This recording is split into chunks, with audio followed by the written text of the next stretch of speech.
دار عورت تھیں اور ساتھ ہی نہایت عقل مند اور تجربہ کار۔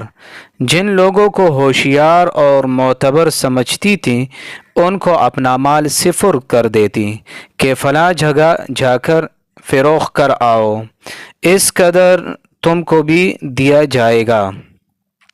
رسول اللہ صلی اللہ علیہ وآلہ وسلم کی نبوت کا اگرچہ اس وقت تک ظہور نہ ہوا تھا، لیکن آپ صلی اللہ علیہ وآلہ وسلم کی دیانت و امانت کا تمام مکہ والوں میں بڑا شہرہ تھا، اور ہر ایک کو آپ صلی اللہ علیہ وآلہ وسلم کے برگزیدہ اور پاک اخلاق کا اعتبار تھا۔ آپ صلی اللہ علیہ وآلہ وسلم امین کے لقب سے مشہور تھے۔ یہ شہرت اور بزرگی حضرت خدیجہ رضی اللہ تعالی عنہا سے پوشیدہ نہ تھی،